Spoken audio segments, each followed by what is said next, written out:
All right, hi, welcome back to a brand new video of the Targeted Individual Program, Program Experience. So, as you guys saw this week, the harassment by the New York Predator Department, the extreme measure in which they go through to show themselves, you know, why?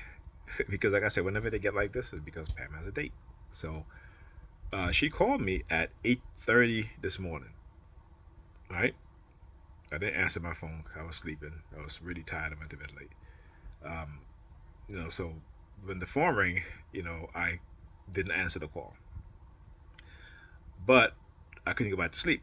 I called back a few minutes later, and she was like, "Well," she had sent me a text saying that she accidentally dialed my number at 8:30 in the morning. I'm like, yeah, okay, man, whatever. She knows going to call back, and again, they're waking me up. So I uploaded a video earlier today. I went to some grocery, came back, I had breakfast, and I went back to sleep because I was really, really tired and needed to at least get some rest. And like I said, from the time I woke up this morning, went inside the New York Police Department again in illegal home surveillance using the sirens, creating a false narrative, all right, running a false narrative against me for years, years. Okay, even though my action shows different, right? But again, trying to do the whole jealousy thing and what have you, and I'm like, really, you know, I mean, how many y'all gonna keep running with this, right? Because again, thinking that they can manipulate me, and the sheep's fall for it because of their, uh, which is a natural thing in terms of obedience to authority, right? Whether they're receiving instructions to cause harm to other people, they will engage in it. So there is no moral compass in their mind to say, even though I'm being told to do this by somebody in a position of authority, it's morally wrong. I'm not going to do it, but they do it because that's just human nature. We are hardwired to follow authority, okay, and obey authority. So anyhow, I just called the kids around four something, and I'm talking to my daughter. I call her on the house phone, and I hear Pam's in the background saying, "Hey Nigel, I'm going out for a few." Yeah, and I'm like, oh, it's interesting because whenever she had a date, she would be like, "Hey, I'm going out this weekend. Just let you know, such and such." Right? And I can tell her you don't have to do that, but that's the type of game that they play. Is again. So when she didn't tell me anything about it yesterday, but I found out just a while ago, I'm like, yeah, listen, I figure how they play emotional manipulative games, right? And how particularly when I talk about black women, how particularly how they would ignore their children and how they would act as if, for example, like I said, because my son passes his exam, right? She's all excited. She's like, "Oh, Ethan had a good week," and I'm like, "Okay, he passes his test. Yes, that's good, but how did he have a good week? Did he make it to school on time every single day? No. Did he not miss any of his first period class? No." So I said to her, I said, "It's good that he passed his test, but what good is it if he's still failing, right? And about to get left back again?" So again, things like that is what really, like, she doesn't see because she wants to say, "Oh, Ethan got an exam, 100 on his exam." That's what she'll tell her friends, right? But she don't tell her friends that, hey, you know, I can't get him out the house on time so he can go to school. I wake up late, and then he wakes up late because I wake up late, right? Uh, you know, all these other things she's not saying.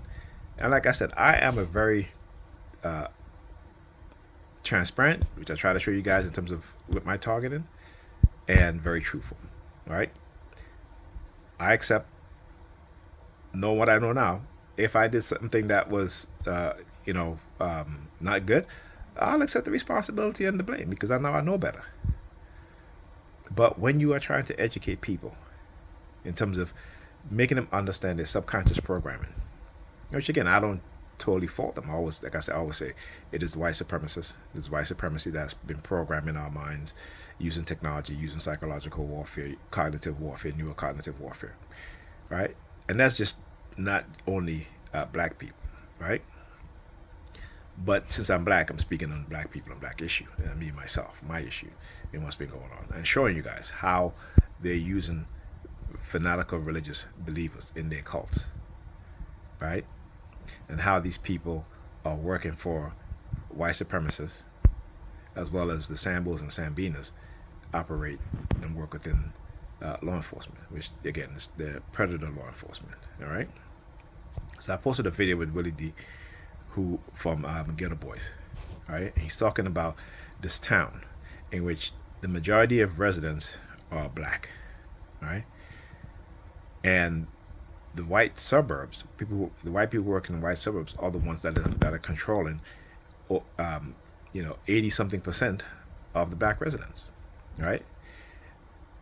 The black people don't control the school boards, right? They don't control the civilian review boards. It's white people, right? And so the arrests that's been happening over the past decades is that 98% of the people arrested in that county are black people, right? So even in 2025, right, the beginning of 2025, there are many of places within the U.S. in which predators operating in law enforcement and within government, judicial, municipality system that are preying on black people, right? So again, we've come into that awakening.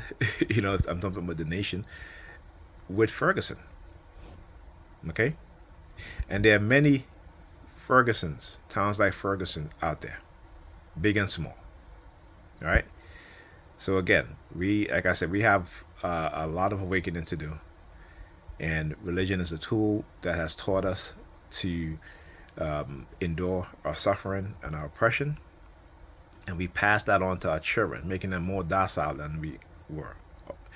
And so, the white supremacists knows this. This is their game plan, and we're doing exactly what they know we would do, right? Which is again to become passive, to engage in the programming that they've done in our subconscious mind, the programming that doesn't benefit us but benefit them.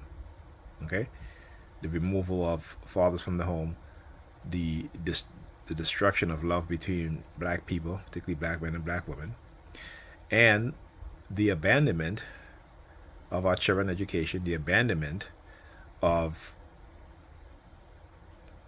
understanding and sacrificing certain things for the benefit of our children, for their future, right? And so if we don't understand cognitive warfare, particularly black people, we are the victims of it. And how do we know we're the victims of it? Because we are the only group of people in America that are having vast negative outcomes in every aspect of our lives. That's how you know. All right, talk to you guys in the next video.